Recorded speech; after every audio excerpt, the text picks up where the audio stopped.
Mesdames et messieurs, bonjour à toutes, bonjour à tous. Aujourd'hui, nous allons tester l'intégrité structurale du bowling à Fontaine-le-Comte qui s'appelle la Sphère. Une finale à couper le souffle, ici même, avec Bruno Bidon qui nous attend de manière impatiente. Mais là, attention aux joueurs qu'on a sur le deck. On a, représentant la Slovaquie, bien évidemment, le strike minator David Barak et face à lui, la Finlandaise Pepi Konsteri, la crème de la crème du bowling international féminin. C'est bien évidemment la Promotion Series épreuve des jeunes, c'est-à-dire des moins de 23 ans. Bonjour Bruno Bidon. Bonjour Marc, je suis très heureux de vous retrouver pour cette finale des moins de 23 ans. David Barak, c'est mon favori, c'est vraiment strike minator, il envoie la boule à plus de 30 à l'heure, rendez-vous compte. À demain, on va assister à une super finale. C'est-à-dire qu'il va plus vite qu'une trottinette électrique. C'est impressionnant, le strike minator pourra-t-il se défaire de la crème féminine? La question est posée, le public est prêt, l'arbitre Philippe Sionville est prêt, Bruno Bidon est prêt, mais vous, est-ce que vous êtes prêts?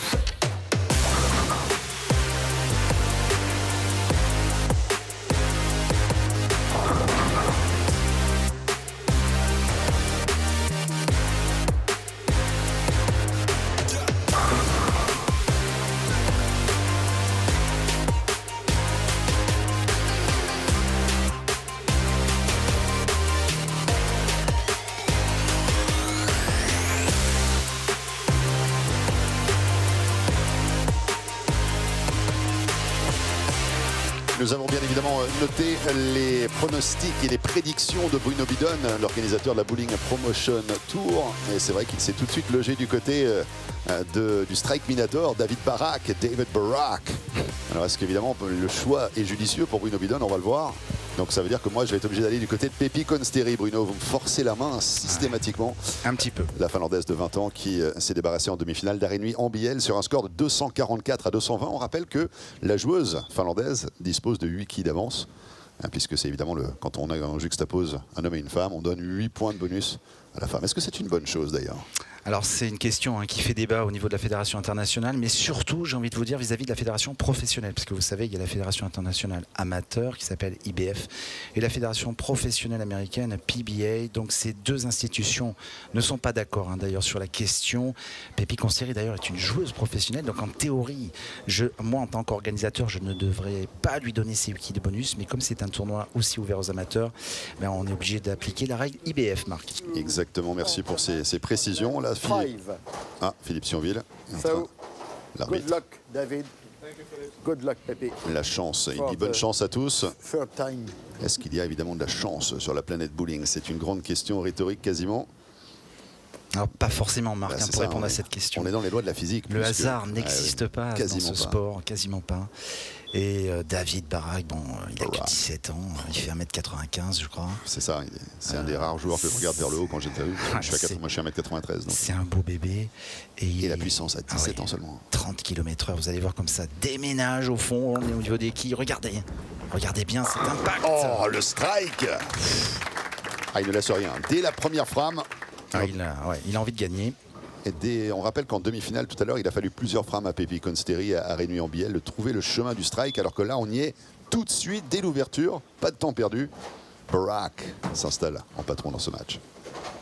Il est bien. Alors Pepi Konsteri, on l'a vu tout à l'heure, elle a eu dans l'émission précédente, elle a eu du mal à démarrer. Elle s'est mise en action à partir de la 6e frame et elle a enchaîné jusqu'au bout. Alors est-ce qu'elle sait ce qu'il faut faire d'entrée? Normalement oui, Marc, elle sait où il faut jouer. Elle devrait attaquer tout de suite en strike. C'est ce qu'elle fait, exactement Bruno. Oui, elle parlait en effet à l'issue de la première demi-finale, des difficultés qu'elle avait, non pas forcément pour trouver ses lignes, mais simplement sur l'approche des quilles. Vous voyez, on le dit souvent, mais l'approche au bowling est très importante. Il faut vraiment être en équilibre au moment du lâcher, et toute la gestuelle qui est vraiment utilisée par les joueurs de haut niveau, c'est une gestuelle de souplesse, parce qu'en fait il ne faut surtout pas être raide bien évidemment, mais il faut jouer avec la boule. Donc en américain on appelle ça l'étude de la kinétique, c'est-à-dire l'étude des mouvements et avec un poids, et donc Pepi le maîtrise totalement. On parlait de la visualisation aussi, que les joueurs, la joueuse va justement visualiser la séquence qu'elle va enclencher juste derrière. Je pense qu'elle visualisait plutôt le strike. Oui, là, malheureusement, elle laisse les 2 quilles. Alors, ça s'appelle la belle-mère en français, le double wood en anglais, le 2-8. Donc, c'est un spare composé qui n'est pas trop difficile pour des joueurs professionnels. Pour un joueur amateur, c'est très dur parce que si vous ne prenez pas la quille avec un peu d'effet la première, vous allez laisser celle de derrière. Mais bon, vous comprenez, Marc, qu'eux n'ont pas de problème d'effet. C'est sûr. Alors Pépi Cansteri... Les effets, il les mange au petit-déj, il n'y a pas de souci. C'est toute la journée, une journée à effet. C'est clair que là, elle va jouer avec une trajectoire, vous allez voir. Elle va ouvrir la piste, comme on dit. Voilà, elle monte vers la droite, vous voyez, puis la boule tourne. Elle va chercher les deux quilles sans problème. Superbe. Alors David Barak, Marc, j'ai une petite info sur lui. Oui. Je crois qu'on l'avait dit lors d'une émission précédente, mais David Barak habite en altitude, dans un petit village à 1500 mètres d'altitude. Et pour aller s'entraîner, il fait 1h30 à pied, rendez-vous compte. Alors figurez-vous, j'ai fait ma petite enquête parce que vous connaissez mon sens du journalisme d'investigation. Oui. Et donc je suis allé discuter avec David Barak précédemment à l'issue d'une émission récemment diffusée. Et David me disait non, c'est absolument pas vrai, je ne descends pas du flanc de la montagne pour aller m'entraîner, je vais à l'école, évidemment à pied. Et une fois que je suis à l'école, le strike, la salle n'est pas très loin de l'école en fait. D'accord. Donc c'est vrai que nous on a romancé un peu ça, on a raconté cette histoire que c'est l'homme qui descend à pied à cheval. Mais en fait c'est simplement qu'il va à l'école et que l'école n'est pas loin de la salle de bowling. Donc il fait d'une pierre deux coups. Il ne va pas spécifiquement s'entraîner avec sa boule de bowling et ses multiples boules sur le dos. C'est vrai que ça aurait été plus vendeur, plus héroïque presque. Plus héroïque. Mais bon, ça enlève rien à son doublé d'entrée, plein d'autorité. C'est ça. Avec son petit tatouage, je ne sais pas exactement ce qu'il y a dessus, mais petit tatouage. C'est vrai qu'il a ce morphotype de Yeti sur la planète bowling. C'est vrai. Il vaut mieux être copain avec lui, je vous le dis. C'est sûr. Et puis dire qu'il n'a que 17 ans. Il va encore s'épaissir sans aucun doute dans les années à venir. Alors va-t-il tripler, Marc? Oui, c'est ça. Jeu à deux mains à la Jason Belmonte, l'Australien. Oh là là, il est 3 à la suite. Turkey, Marc. C'est ça. C'est parti. Le dindon. Il est parti, Barak. Alors d'où vient cette tradition finalement aux États-Unis d'appeler en fonction du nombre de strikes qu'on effectue de la différente charcuterie? Parce qu'on sait qu'on adore la charcuterie en France, mais nous on ne dit pas saucisson, on ne dit pas chorizo à chaque fois qu'il y a des strikes. C'est une tradition américaine. Parce qu'en fait, le bowling aux États-Unis, c'était la principale activité des industries, c'est-à-dire il y avait des ligues pour les joueurs et les joueuses, et en fait entre eux ils se faisaient des petits paris, et donc ils ont développé plein de petites strike encore pour Pépi Cansteri. Ils ont développé, si vous voulez, plein de petits mots sympas, et ils sont restés effectivement sur la nourriture. Mais voilà, c'est très convivial aux États-Unis le bowling. Et là, regardez cette action dans les quilles, on la voit bien avec cette caméra. C'est intéressant de pouvoir voir le brassage, puisque on pourra l'expliquer sur les matchs du Master qui vont suivre ce sport en France. Alors, on va parler un peu plus technique, Marc, dans les prochaines émissions, mais sur l'aspect vraiment que le brassage des quilles, un bon joueur, on voit que s'il joue bien par rapport à son brassage des quilles aussi, par rapport à l'action de la boule dans les quilles. Et Bruno, on peut saluer évidemment l'initiative que vous avez eue avec la Bowling Promotion Tour Series d'organiser cette épreuve jeune des moins de 23 ans pour mettre en avant tout simplement la jeunesse, les talents d'aujourd'hui, mais aussi ceux de demain. Elle a ouvert la ligne, elle pique trop la boule. Oh non, pas de strike cette fois-ci pour Cansteri. Mais c'est vrai qu'on a hâte. On a hâte de découvrir la Kubica AMF Master, ça ne manquait sous aucun prétexte, sur Sport en France. C'est la plus prestigieuse de la tournée. Il y a 8 matchs, donc 7 matchs pour être précis, excusez-moi, comme un tableau de tennis. Et le leader, pour votre info, est notre Français Kenny Bio. Kenny Bio, effectivement. Alors après, l'avantage d'être déjà qualifié pour la finale avec le Step Ladder System, c'est discutable. Pas de problème pour le spare en tous les cas. En tout cas, il y a des exemples dans les deux sens. C'est le principe du Step Ladder.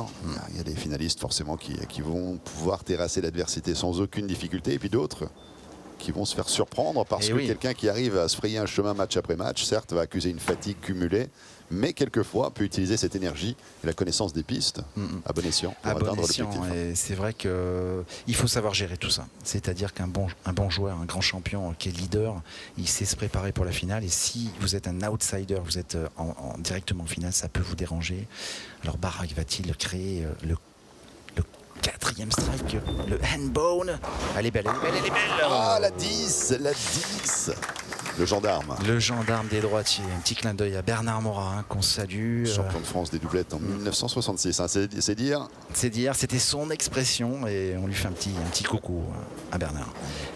Et il l'a vu, là on le voit au ralenti, il sait qu'il est sorti beaucoup trop au niveau du break.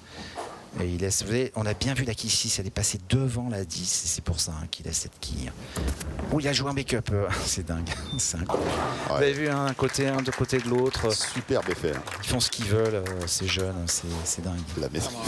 La maîtrise absolue. Ah oui, nous quand on jouait, moi dans ma génération de joueurs, avec les Pete Weber, les Walter et Williams, on n'aurait jamais imaginé faire des choses comme ça. Ah, c'est sûr. On n'aurait pas pensé. Hein. C'est vrai que le jeu à deux mains à l'époque n'existait pas. Et il y a une sacrée évolution technique avec cette jeunesse. Et c'est très intéressant pour nous parce que au niveau même télégénique, ce qui est important à dire, c'est que quand vous savez tout faire, vous avez un avantage parce qu'il peut jouer très bien à gauche de la piste s'il le souhaite, là où il y a moins de trajectoire. On en parlera sûrement, Marc. Je vous expliquerai tout ça en détail sur le Master. Tout à fait. David Barak. Il est très concentré. Hein. Ah, il a bien joué là. Il a bien joué là. Pas de problème.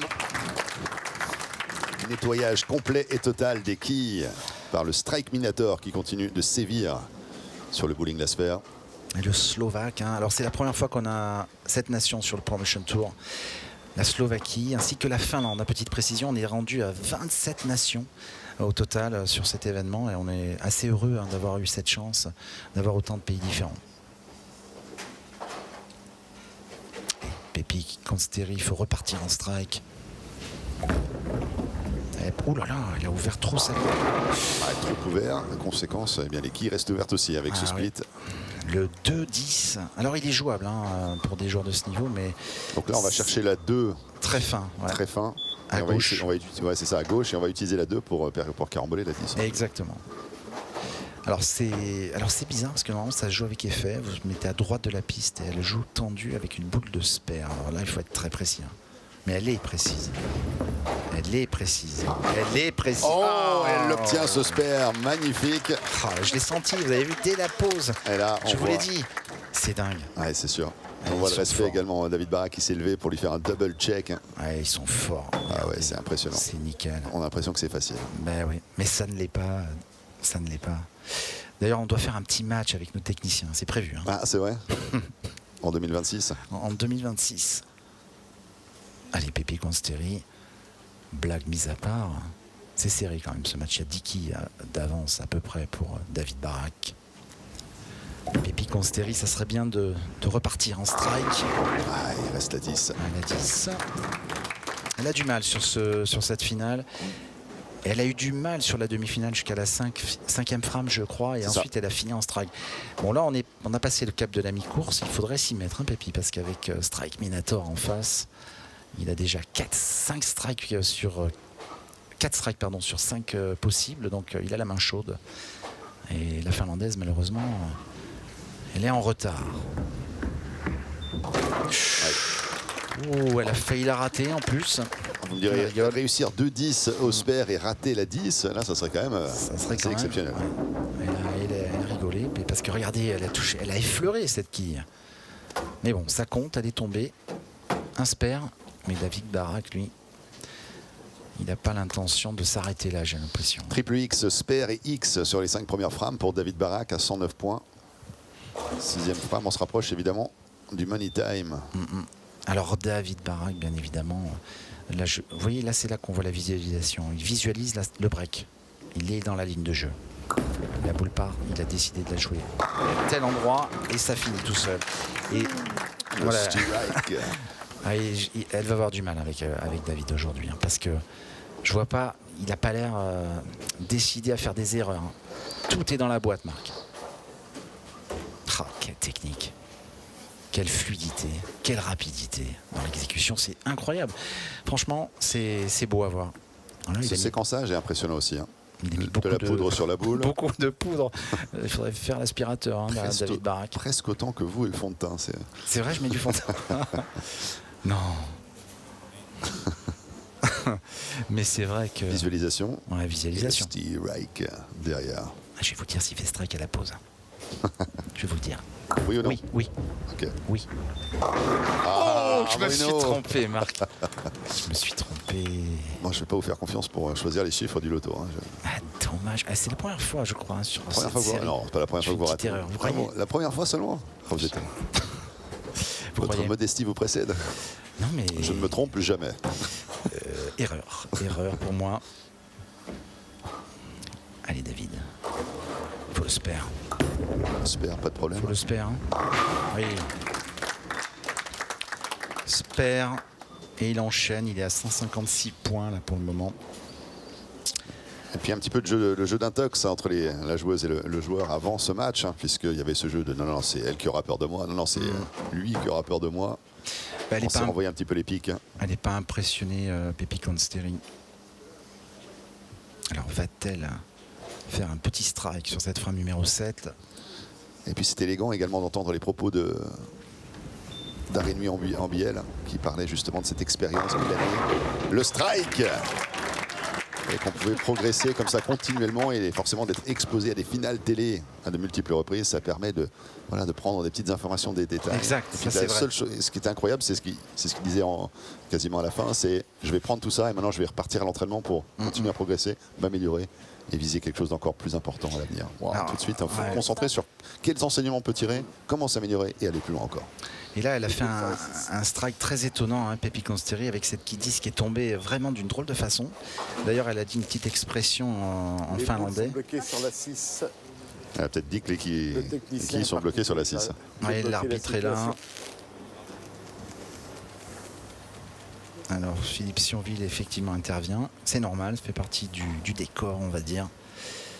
Et toujours, si vous bien gérer ces moments, hein, parce que là, David Barak, par exemple, est très très bien. Hein, mais si un temps mort, il ne faut pas qu'il se déconcentre. Là, il est très relax. C'est vrai que ces incidents mécaniques, forcément, qui peuvent offrir l'occasion de respirer quelque peu, mais il faut rester mobilisé, concentré. Ouais. Encore une. Et c'est vrai que c'est sympa avec les micros qu'on a sur les joueurs. Devant le. On les entend. Devant la sortie des boules, ça y est, c'est débloqué. Et puis, on se dit peut-être qu'est-ce que tu vas faire après le match. Moi j'irais bien faire un tour dans un jacuzzi. Mais... Ah oui, un petit sauna. Ou il faut savoir effectivement se détendre. Toujours, c'est important. Hein. Après l'effort, le réconfort.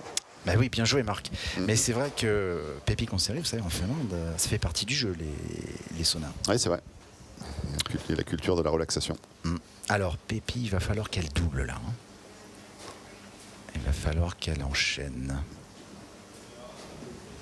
Allez, ça a l'air d'être pas mal. Libérer cette boule. Elle a bien joué cette boule. Le strike. Vous voyez, parce qu'on se pose souvent la question quand il y a une sorte d'interlude causée par des problèmes techniques, est-ce qu'il va y avoir une conséquence sur le jeu? Voilà, la preuve, absolument pas. La preuve, non. Et alors, elle nous refait le coup de la demi-marque, j'ai l'impression. Regardez son tableau. Elle a eu du mal un petit peu jusqu'à la 5e frame. Elle a fait un bon 9 à la 6 et là, elle enchaîne avec un doublé. Elle est capable de terminer. Hein. Et attention à David, parce que il était bien mieux parti qu'elle, mais on va voir s'il s'est remis dedans, hein, parce qu'il était très relax pendant le temps mort. Et bon, si, il est dedans, là, je vois ça à ses yeux. Il est dans la concentration. T'es trop. Oh, mais il est bien revenu aussi. Hein. Quel effet sur la boule. Oh, aïe, aïe, aïe. Elle est revenue de très très haut. Hein, il a frisé la rigole, Bruno. Il a surfé à la lisière comme cela, sur la crête. C'est un surfeur. C'est un surfeur. C'est un surfeur slovaque. Ah, tac. Il n'y a pas de mer en Slovaquie ici? Je ne crois pas, mais c'est le surfeur. C'est pas grave, il surfe sur les airs. Il est en montagne, donc il surfe sur les airs. Alors 75% de strike pour David à seulement 50. Alors c'est une indication intéressante parce que on a une entrée de match beaucoup plus importante et donc effectivement 25 à 50 pour les spares. Il joue moins de spares parce qu'il fait plus de strike, tout à fait normal. Mais David Barak est capable de doubler là. S'il le met là, il met une très très grosse pression à la finlandaise. La foundation frame, la 9e frame. C'est très important là.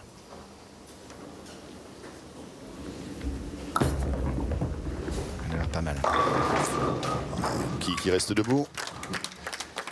Alors, j'ai envie de vous dire là, Pepi, je l'ai regardé discrètement là. Elle a regardé bien évidemment son adversaire jouer et elle savait que s'il faisait ce strike, ça allait être très compliqué. Là, elle a vu que la porte était ouverte. La porte est ouverte et la Finlandaise, elle sait que maintenant elle doit se concentrer sur son jeu, c'est-à-dire réaliser des bons lâchers de boules et des strikes. Elle devrait gagner ce match parce qu'en fait, le Slovaque est très très bien parti, mais il a du mal là, depuis 2-3 frames.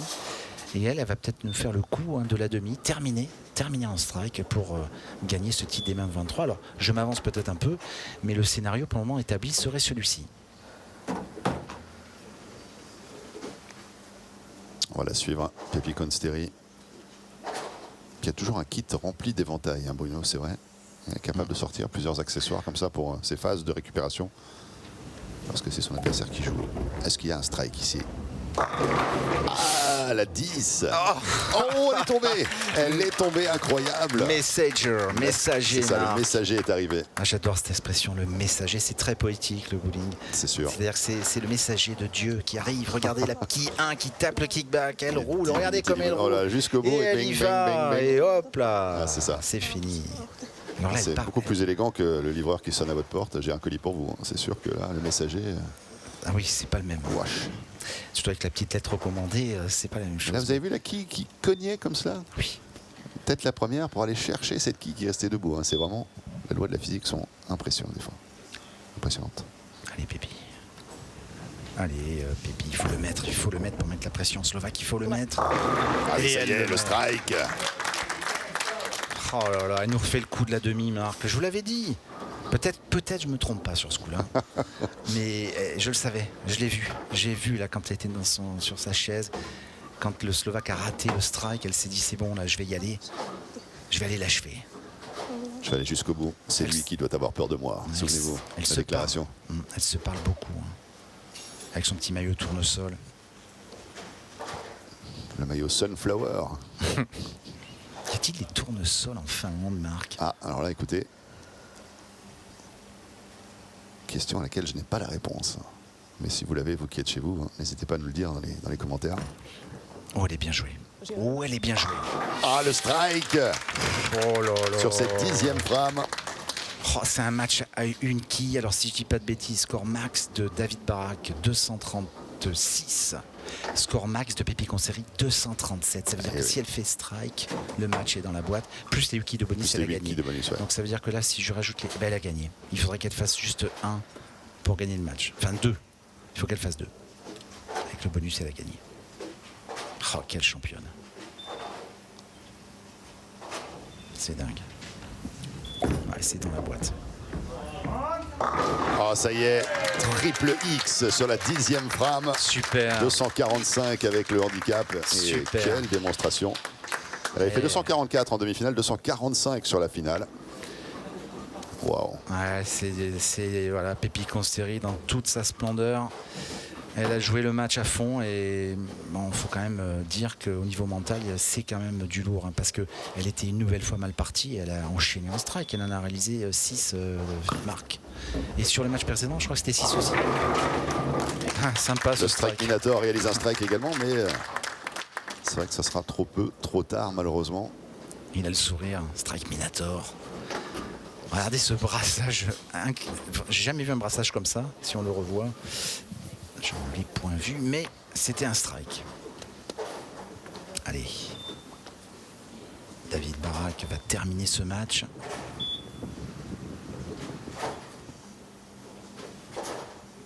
Il lui reste 2 lancers hein, sur la frame 10. 3 au total, vous le savez, au bowling. Superbe. Deuxième strike d'affilée pour Barak. Et la dernière boule pour le plaisir. Je comprends pas ce chant. C'est un chant. Ah oui. Ah, j'entends pas, j'ai un casque sur les oreilles. Oui, j'entends. En backup, s'il vous plaît. Oh, dommage. En tout cas, il se fait plaisir. Il se fait plaisir. Il profite de cette grande scène, la finale 233. Le score donc pour David Barak. Pépi Concery remporte la Bowling Promotion Tour Series des jeunes des moins de 23 ans sur un score final de 245 à 233. Ah, elle est contente, hein, Pépi, j'entends sa réaction. Ouais, ils sont émus, c'est bien. Yes. Yeah. Ouais. Just because. Alors on va faire un petit récap hein, maintenant sur les scores. Donc ça s'est joué à la fin, hein, là, donc à 237 à 233 plus les 8 quilles de bonus, donc 245 pour Pépi Concery. Et les stats de ce match, regardez, donc il y a eu beaucoup de strikes, hein, 8 de part et d'autre, 4 spares contre 3 pour Concery, mais ce qui a fait la différence, c'est l'open hein, de David Barak qui a ruiné tous ses espoirs hein, dans cette grande finale. Je laisse la parole à Marc qui est prêt, il est au pupitre commentateur. Minator, c'est à vous, Marc. Merci beaucoup, Bruno. Avec David Barak, le Strike Minator, on en parlait un petit peu avant l'ouverture des micros ici. David, so close to the objective, 2 bad shots, and that cost you the gold. Yeah, I mean, first of all, I made 2 bad shots, and second, Pepi played really, really good after the second half. So she was really consistent with her targeting. She can put together strikes, so that was the deciding thing. Alors, il y avait 2 choses dans ce match. C'était évidemment les 2 erreurs que j'ai commises. Donc 2 ratés, forcément, ça, j'ai payé le prix fort. Et puis derrière, félicitations à Pepi qui a réussi sur la deuxième moitié de la rencontre à faire le nécessaire, à monter en puissance. Et lorsqu'on parle de strike, forcément, on parle de Pepi Konsteri qui a été capable de livrer strike après strike sur la fin du match. Et c'est la raison pour laquelle je n'ai pas pu aller jusqu'au bout. Nevertheless, qualifying first, going all the way to the final, walking away from the Bowling Promotion Tour with lots of memories. You met a whole bunch of people. It's been a tremendous experience all throughout. Yes, as I said yesterday, I met a lot of good people, a lot of good friends, and I'm taking home only good experience and good feelings. Et David Barak nous dit, bah voilà, j'ai rencontré plein de personnes nouvelles, des nouveaux amis, voilà, j'ai de belles aventures humaines. Je vais repartir à la maison avec tous ces souvenirs. Et c'est vraiment quelque chose d'incroyable. Donc je remercie l'organisation de m'avoir permis de vivre cette aventure. David, congratulations. Look forward to seeing more of you today and next, or coming up in the next series as well. Let's welcome on deck Pepi Konsteri, the champion now, who indeed was rightful in saying he should be afraid of me. That's what we talked about in the last show. And Pepi, this time you went all the way to get the W. You are the under 23-year-old champion. Congratulations on this match. But similar storyline. It took you like a few frames to get in there, but then you just knocked him dead all throughout, all the way till the end. Yeah, I mean, I even hit my ankle in one of the shots. I mean, apparently I wanted to make it exciting. Sometimes I could make it easier for me as well. And I mean, David's a great bowler. I know he didn't give me much room forever. And don't know where the strikes came from. Pepi nous dit voilà, je me suis même fait mal à la cheville sur l'une de mes libérations de boules. C'est vrai que David, c'est un très très grand joueur, un très bon joueur de bowling. Et je ne sais pas d'où sont sortis les strikes, mais j'ai réussi à les enchaîner, à les trouver, à faire le nécessaire. Here's a question we were talking about on the air with Bruno Bidon. The fact that you have 8 points as a handicap advantage being a woman against a man, is that something that you should remove in the future? Or should we keep it like that in terms of the rules? What do you think? It depends a lot of the bowler. I do understand why we have the 8 pins. I personally always want to do as good without the handicap, and this time I won as a scratch game as well. And well, I mean, you can't delete it by myself. It has to be for everyone, but I do understand why it's there. Je posais une question à Pepi par rapport à ces 8 points d'avance. On en a parlé avec Bruno durant la retransmission. Est-ce que c'est important de les avoir? Alors Pepi dit, en ce qui me concerne, moi j'essaie toujours de performer en faisant abstraction des 8 points, mais je comprends la raison au niveau du règlement, pourquoi ces 8 points sont là. Mais moi en tout cas, j'essaie au niveau du scratch d'aller chercher la victoire sans ces 8 points de bonus. Pepi Konsteri, thank you so much. Look forward to seeing you indeed in what's coming up next. Voilà, donc Bruno, grosse ambiance ici. Hein. On est content du côté de Pepi Konsteri, David Barak qui regrette ses 2 ratés malheureusement, mais qui a donné beaucoup de crédit à la capacité de Pepi Konsteri à faire le nécessaire pour aller chercher le V de la victoire. C'est bien ça, un V. Ouais, c'était un super match. Bon, ça s'est joué. Elle a fait le coup de la demi-finale. Elle a fait la fin. Elle a fait le clean, comme on dit, 6 strikes d'affilée pour terminer cette rencontre. Ça a été une super finale. Et restez bien avec nous parce que la prochaine émission, on rentre dans la plus grande compétition de ce Bowling Promotion Tour, le Master. Joey Croc face et on retrouve Pepi Konsteri. On la retrouvera également. On vous retrouvera, vous qui êtes chez vous aussi. On se quitte là-dessus et à très vite sur la planète bowling, ici sur Sport en France.